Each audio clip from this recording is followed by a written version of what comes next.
A'udzubillahiminasyaitonirrajim. Bismillahirrahmanirrahim. Robbi a'udzubika min hamazati sayatin wa a'udzubika robbi ayahdurun. Robbi shrahli sodri wa yassirli amri wahlul 'uqdatam min lisani yafqahu qawli. Assalamualaikum warahmatullahi wabarakatuh. Salam sejahtera untuk kita semua. Rahayu, namaste, om swastiastu, namo buddhaya. Salam kebajikan dan sehat untuk kita semua. Selamat datang di Tabula Rasa, tempat kita belajar bersama tentang kehidupan untuk membuka pikiran kita, membuka hati kita sama-sama berdialog, kita sama-sama belajar, dan mudah-mudahan pembelajaran, ilmu, dan kesadaran ini bisa bermanfaat untuk kehidupan kita. Seperti biasa, sebelum kita mulai, mari hadirkan diri kita utuh di sini saat ini, agar hati kita lebih terbuka, hikmah akan diberikan. Oleh karena itu, pikiran tidak terlalu sibuk, supaya pikirannya tidak loncat ke depan, loncat ke belakang. Kita hadirkan seutuh-utuhnya di sini saat ini. Mari kita menghening, dipersilakan.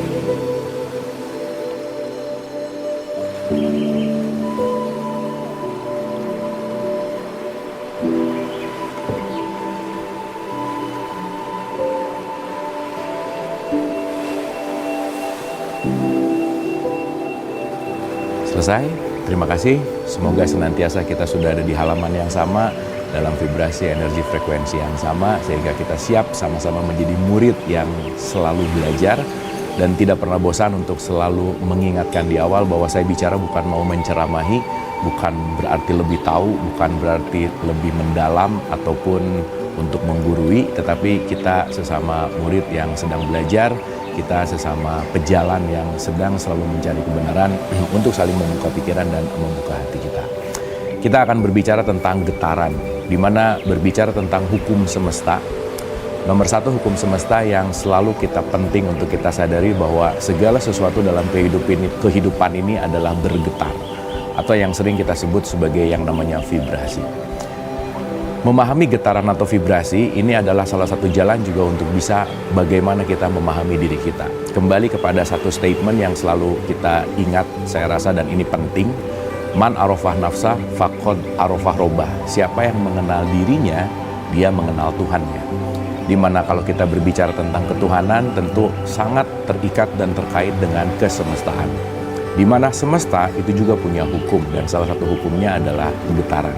Dan ketika kita menyadari bahwa segala sesuatu itu bergetar, maka kita akan bisa merespon getaran seperti apa, dan tentu saja itu yang akan membuat kehidupan kita bisa lebih dinamis, dan tentu saja kita bisa lebih menerima realitas. Oleh karena itu, kita akan memperdalam apa itu getaran, karena nanti akan berkaitan juga seperti apa yang dikatakan Nikola Tesla. Tesla itu selalu mengatakan kalau kita ingin mengetahui rahasia semesta, ada 3 poin penting: energi, vibrasi, dan frekuensi. Di mana nanti kita akan mengerti betapa pentingnya kita mengetahui ini, dan tentu saja bukan hanya mengetahui, tetapi kita akan mengalami, karena ini akan selalu terjadi dalam kehidupan kita sehari-hari. Mari kita bahas. Berbicara tentang energi, vibrasi, dan frekuensi, tentu saja ini tidak lepas dari hukum penciptaan semesta. Sekali lagi, kita tidak mungkin lepas dari hukum semesta karena kita adalah bagian dari semesta itu. Kalau mungkin kita pernah bahas ada mikrokosmos, makrokosmos, dan metakosmos, tentu saja kita semua ini adalah satu kesatuan yang tidak pernah terpisah. Maka mengenal dan memahami hukum alam itu salah satunya bagaimana kita juga dalam bahasanya sering disebut sebagai mengikro. Ikro itu salah satunya adalah bagaimana mempelajari tanda-tanda alam. Dan tanda-tanda alam ini juga tentu saja berkaitan dengan hukum-hukum alam itu sendiri, atau hukum-hukum yang disebut dengan yang namanya hukum semesta. Kalau kita kembali ke dalam konteks Al-Quran, di surat 24 ayat 35, di surat An-Nur, ini suratnya juga udah An-Nur, Nur itu cahaya gitu. Di surat 24 ayat 35 itu ada statement yang saya rasa ini penting untuk kita renungkan, karena Tuhan atau Allah di situ mendefinisikan dirinya sebagai Allahu Nur. I am the light. Aku adalah cahaya. Jadi kalau kita analogikan dan kita sekarang mulai pahami lebih dalam berbicara tentang Allah atau Tuhan itu sendiri, Nur itu esensinya adalah cahaya. Dan cahaya itu nanti kalau kita dalam bahasa yang kita bahas itu adalah kaitannya dengan yang namanya energi. Maka kehidupan semesta ini adalah kehidupan energi. Dan seluruh apapun yang ada di semesta raya ini adalah part atau bagian dari energi itu sendiri. Dimana kita tahu bahwa hukum dari kekekalan energi adalah tidak diciptakan, tidak bisa dimusnahkan, tetapi hanya bisa berubah bentuk. Oleh karena itu kalau kita ini adalah makhluk energi, bisa dibayangkan ketika tubuh kita ini sebetulnya kan adalah energi itu sendiri. 50 triliun sel di dalam tubuh kita, ada 1,4 volt di dalam setiap selnya, 70 triliun volt kita ini adalah energi yang bergerak. Maka tanpa energi kita tidak mungkin bisa hidup. Dan esensial kita yang sejati sebetulnya adalah energi itu sendiri. Nah, maka ketika kita nanti mengerti, setiap energi itu akan ada komunikasi dengan yang namanya vibrasi. Maka dalam satu kesatuan, dalam makhluk kehidupan, di dalam kehidupan ini, kita tuh semuanya saling terkoneksi. Dan begitu kita mulai menyadari saling terkoneksinya di sini, kita mulai menyadari bahwa tidak ada yang tidak penting dalam kehidupan ini. Semua yang datang ke kita itu pasti penting. Semua yang kita alami itu pasti penting. Dan kalau pakai bahasa Quran, ada kalimat bahwa tidak ada sesuatu yang terjadi itu dalam kebetulan gitu. Karena semuanya pasti dalam pengaturan semesta raya, dalam pengaturan yang terbaik. Dan tentu saja poin intinya adalah bagaimana kita terus-menerus belajar. Jadi di awal yang penting untuk kita sadari dulu bahwa kita semua adalah makhluk energi. Baik kursi maupun meja, diri ini, pepohonan, gunung, langit, bintang, bumi, dan seterusnya, itu semua adalah energi itu sendiri. Dan sekali lagi, kita semua terkoneksi. Maka kalau kita berbicara dalam konteks tauhid, tauhid itu kan mengahad itu adalah menyatu dalam satu kesatuan, maka kita ini semuanya adalah connected. Nah menariknya, kenapa sih kita harus selalu terbuka terhadap connected ini, terhadap hubungan ini? Maka nanti ada statement yang disebut silaturahim. Silah itu artinya jalan, rahim itu artinya berkasih sayang. Artinya memang kita manusia secara alamiah didesain sebagai makhluk sosial, yang kita perlu orang lain, perlu faktor eksternal, karena nanti kita mengerti bahwa faktor lain dan faktor eksternal itu sejatinya, poin intinya itu cuma satu ketika kita ikro untuk lebih mengenal diri. Nah, berkaitan dengan energi, kalau kita berbicara dalam konteks penciptaan, di mana isi dari semua esensi semesta alam ini adalah energi yang sama, datang dari sumber yang sama, maka di surat 57 ayat 3 Al-Quran itu dikatakan huwal awal wal akhir, yang awal itu Allah, yang akhir itu Allah. Semua awal dan akhir itu adalah bagian dari energi itu sendiri. Jadi kita ini hidup dalam konteks energi yang selalu terhubung, energi yang tidak pernah terpisahkan dalam satu kesatuan. Dalam konteks energi ini, hukum yang pertama kalau kita berbicara tentang semesta adalah vibrasi. Semuanya saling bergetar. Mari kita mulai renungkan bahwa setiap detik itu kita mengalami getaran, disadari atau tidak. Pikiran kita selalu bergetar, perasaan kita selalu bergetar. Dalam konteks apapun, meskipun kita melihat ada orang yang sedang diam, tapi mungkin di dalamnya tuh dalam tanda petik lagi rame banget gitu. Banyak sekali getaran-getarannya. Dan bahkan mungkin tidak disadari getaran-getaran itu yang mendominasi kehidupan kita. Maka ketika pikiran yang sering bergetar dan terlalu mendominasi, maka pikiran yang akan mengontrol hidup kita. Apalagi perasaan gitu. Kalau mungkin istilahnya baper, orang yang baper atau perasaannya itu tidak bisa dikontrol, maka perasaannya yang mendominasi diri gitu. Nah artinya, begitu kita mulai menyadari getaran ini, vibrasi ini, kita akan mulai bisa menghandle pikiran kita, perasaan kita, emosi kita tentu saja. Dan itu yang akan membuat kita bisa lebih menikmati dalam kehidupan ini gitu. Karena begitu getaran ini tidak bisa kita kuasai, maka getaran-getaran itu yang akan menguasai diri kita ini. Dan nanti kita akan mengerti bahwa ada getaran-getaran yang levelnya rendah dan ada getaran-getaran yang levelnya tinggi gitu. Nah, sebagai contoh, kalau dalam konteks apa yang kita sadari dan apa yang kita rasakan, ada satu statement yang mengatakan kata-kata itu lebih rendah pemaknaannya daripada getaran. Maka kata-kata mungkin bisa kata yang manis, mungkin bisa senyum, mungkin kita bisa terlihat ceria, tetapi hal yang paling tidak bisa ditutupi adalah getarannya. Saya yakin siapapun yang menyaksikan ini pernah mengalami gitu. Apalagi nanti kalau hubungannya atau relationship sama siapapun itu teramat sangat dekat gitu misalnya. Mungkin kita bisa melihat ada wajah seseorang lagi senyum, ketawa ketiwi gitu ya. Tetapi mungkin karena kita bisa merasakan vibrasinya, kita tahu kok sebenarnya dia lagi merasakan sedih gitu. Sebenarnya dia lagi merasakan kecewa. Meskipun tampakan luarnya tuh tampak seperti ceria gitu.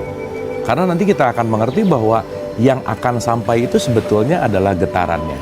Nah, sederhana juga, katakanlah kita datang ke satu tempat di mana vibrasi orang-orang di sekitarnya tuh mungkin lagi dalam keadaan rendah gitu. Dan tanpa disadari ketika kita meninggalkan tempat itu terasa banget gitu tubuh kita jadi lemes gitu ya. Jadi lelah sekali gitu. Dan nanti itu sering disebut sebagai the vampire energy gitu. Dimana vibrasi-vibrasi lemah itu juga sangat akan memengaruhi siapapun di sekitarnya. Nah, begitu juga mungkin kita pernah mengalami dan merasakan gitu. Ketika kita datang ke satu tempat, di mana di tempat itu vibrasinya tuh bagus gitu ya. Vibrasinya tuh tingkatnya tingkat tinggi. Bahkan kita masuk ke tempatnya aja tuh feel-nya tuh udah enak banget gitu. Ketemu sama orang meskipun orang ini nggak banyak cerita, nggak banyak ngomong, tapi dia bisa menenangkan diri kita gitu. Karena sekali lagi getaran itu yang jauh lebih murni dan bisa sangat dalam tanda petik bisa dirasakan dengan sangat pure gitu ya, murni sekali dan jujur lah dalam tanda petik. Nah, berkaitan dengan itu, yang sangat penting adalah apa yang kita vibrasikan keluar, itu yang akan kita dapatkan ke dalam diri kita. Itu udah menjadi satu hukum. Ketika kita memvibrasikan hal negatif keluar, maka yang akan kita dapatkan, kita menarik magnet juga sesuatu yang negatif. Maka kalau kita kaitkan dengan Al-Quran di surat 42 ayat 30 dalam konteks ini gitu, itu selalu dikatakan bahwa apa yang terjadi pada dirimu itu disebabkan oleh perbuatanmu juga gitu. Sebagai contoh sederhana aja. Katakanlah kita bangun pagi atau mau pergi ke kantor atau ke sekolah dalam keadaan terlambat. Dalam keadaan terlambat itu bisa tergesa-gesa dan vibrasinya bisa di bawah banget gitu. Salah satu vibrasi yang rendah itu misalkan khawatir, cemas, takut gitu. Sehingga ketika kita melakukan dengan vibrasi rendah, semesta kita akan menarik sesuatu hal juga yang rendah itu sendiri gitu. Sehingga begitu kita jalan ke kantor atau jalan ke sekolah atau kemanapun dalam vibrasi itu let's say ketemu lampu merah terus lah, ketemu yang mobil yang nyalip-nyalip lah, ketemu apa, semuanya itu sesuatu hal yang tidak menyenangkan gitu. Semuanya akan seirama, kita akan merasa bahwa ini tuh chaos banget gitulah kira-kira. Padahal konteksnya sebetulnya apa yang terjadi itu tergantung dari apa yang kita getarkan. Maka penting sekali menjaga vibrasi diri. Karena apa yang datang ke dalam diri kita itu tergantung vibrasi apa yang kita keluarkan. Nah, dalam konteks di sini penelitian mengatakan vibrasi yang paling besar kalau kita berbicara medan elektromagnetik itu datang dari hati kita gitu. Dan konteks hati di sini letaknya di sekitaran jantung. Maka di jantung ini ada sel seperti otak, dalam konteks dia lebih bisa mengalami medan magnetik gitu kira-kira. Maka perasaan kita itu akan sangat menentukan vibrasi kita. Maka ketika kita mulai bisa merasakan perasaan kita lebih baik, apalagi ketika kita mulai menyadari bahwa oh, saya sedang ada di vibrasi yang rendah. Oh, saya sedang ada di vibrasi yang sangat tidak baik. Ketika kita mulai menyadari sedang ada di mana level vibrasi kita, di situ kita mulai akan lebih bisa memperbaiki vibrasi kita untuk lebih baik lagi. Sehingga nanti kita akan mengerti kita akan lebih punya banyak waktu terhadap diri sendiri, sehingga kita akan lebih banyak memperbaiki hubungan dengan diri sendiri, dan hubungan baik dengan diri sendiri itu akan lebih memperbaiki hubungan baik dengan orang lain. Karena kebanyakan faktor eksternal itu dalam konteks kita pengen memperbaiki hubungan luar, kita kadang-kadang pengen memperbaiki orang lain, tetapi kita tidak memperbaiki hubungan baik dengan diri sendiri. Bahasa kerennya kadang-kadang sering disebut dengan kata-kata berdamai dengan diri. Salah satu cara berdamai dengan diri adalah berdamailah dengan vibrasi buruk di dalam diri kita. Dan ini semua faktornya adalah latihan. Jadi sesederhana, kita jujur dengan perasaan apa yang sedang dirasakan. Karena tidak pernah ada perasaan yang salah. Dan ketika kita bisa menerima perasaan itu, kita tahu apa yang harus dilakukan. Karena sekali lagi, apa yang kita rasakan itu terbroadcast atau itu terpancar kepada sekitar kita. Maka sekitar kita tuh akan bisa merasakan bukan dari ucapan kita, bukan dari gerak tubuh kita, tapi dari vibrasi yang memancar. Dan ketika itu vibrasinya rendah, yang kembali juga pasti akan rendah juga. Maka apa yang kita dapatkan tergantung dari vibrasi apa yang kita pancarkan. Dan penting sekali untuk melatih bagaimana kita memancarkan vibrasi yang positif, vibrasi yang baik, sehingga kita akan bisa lebih mensyukuri dalam kehidupan, menikmati keseharian, karena kita menyadari vibrasi apa dan di mana level vibrasi kita dalam keseharian. Banyak yang bertanya, seorang ibu bertanya tentang bagaimana sih cara ngasih tahu si anak supaya anaknya nggak nakal, nggak bandel, atau apapun itu gitu ya. Dan itu kadang atau seringnya bahkan itu tidak berhasil. Karena ketika seorang ibu memberitahu ke anaknya dalam keadaan emosi, yang dia sampaikan sebetulnya bukan kata-katanya. Maka vibrasi emosi itu tidak mengubah sesuatu hal yang lebih baik gitu. Maka ketika seseorang ingin berubah, perbaiki dulu level vibrasi kita, minimal di vibrasi di level aman. Nanti kita bahas tentang level aman itu seperti apa. Ataupun atasan kepada bawahannya. Kenapa sih bawahannya nggak mau dengar misalkan? Ya, gimana bawahannya mau dengar ketika atasannya menyampaikan dalam vibrasi marah-marah misalnya. Menyampaikan dalam vibrasi yang levelnya rendah banget. Entah di situ ada khawatir, entah di situ ada kecemasan yang berlebih. Maka yang tersampaikan itu sebetulnya bukan idenya, bukan apapun goalsnya, tetapi justru malah vibrasinya. Maka yang lebih penting dan yang paling efektif dan efisien adalah ketika kita hendak menyampaikan sesuatu, pastikan kita ada di level vibrasi yang oke. Pastikan kita ada di level vibrasi yang baik. Saya kasih contoh untuk memudahkan. Level vibrasi ini katakanlah ada level vibrasi yang negatif dan positif. Saya kasih contoh sederhana begini. Kalau kita berbicara dalam konteks vibrasi, kita bagi dua ya, sederhana aja. Ada vibrasi positif, ada vibrasi levelnya negatif. Dan ini dalam penelitian David Hawkins itu ada ukuran-ukurannya gitu. Nah, tapi untuk memudahkan, karena saya rasa yang terpenting adalah bagaimana kita mengaplikasikan ini gitu. Level vibrasi yang paling aman itu adalah ketika kita ada di level yang namanya semangat gitu. Jadi semangat ini penting sekali nih dalam vibrasi kita untuk dijaga. Karena kenapa? Di bawah level semangat itu vibrasinya mulai negatif. Di bawah semangat itu contohnya adalah khawatir, ketakutan, sedih, cemas gitu. Nah, ketika kita lagi ada di level energi negatif, sebaiknya kita menunda dulu untuk mengatakan sesuatu, apalagi mengambil keputusan. Dan saya rasa kita yakin sekali tahu kok level vibrasi kita tuh lagi ada di level mana gitu intinya. Ketika saya cemas dan kita nggak bisa melawan rasa kecemasan itu, nggak bisa. Dan juga yang paling terpenting, ketika kita cemas, jangan ditolak dan jangan didinai gitu ya. Dalam artian, jangan cemas, nggak bisa. Diterima aja. Karena itu sesuatu hal yang sangat alamiah dan sangat wajar sekali. Jangan lupa, kita tuh penting sekali untuk cemas. Tetapi kecemasan yang berlebih itu berbahaya. Stres itu teman. Karena kalau nggak stres, kita nggak bisa move on. Dengan stres kita bisa berpikir untuk lebih baik, dengan stres kita bisa melangkah lebih baik, tetapi stres berlebih itu yang berbahaya. Dan sebaiknya kita mulai menyadari bahwa, oh saya lagi stres dan diterima. Karena kebanyakan ketika lagi stres dia tidak diterima. Sekali lagi, orang yang bisa sembuh adalah orang yang sadar kalau dia sedang sakit. Dan sakit itu adalah sesuatu hal yang wajar sekali gitu. Sehingga ketika kita mulai agak sedikit cemas, agak sedikit khawatir, disadari dan diterima. Nah, menariknya, level yang terbaik untuk kita tetap stay, itu dalam konteks Hawkins, itu salah satunya adalah level yang penuh dengan cinta kasih atau yang disebut dengan yang namanya love. Makanya, kenapa sih kalau kita berbicara dalam tradisi Islam di sholat gitu, itu selalu diawali dengan Bismillahirrohmanirrohim.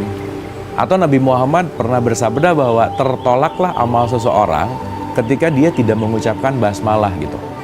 Dan ternyata basmalah itu bukan hanya ucapan, tetapi basmalah itu adalah vibrasi dari emosi atau hati kita gitu. Ketika kita menjaga dalam keadaan damai, tenang, penuh dengan cinta kasih, itu kita akan memancarkan vibrasi yang sangat membuat sekitar kita kembalinya juga dengan penuh damai, ketenangan, dan cinta kasih gitu intinya. Nah, dalam konteks ini berarti kita harus benar-benar bisa menyadari bahwa per saat ini kita lagi ada di vibrasi apa.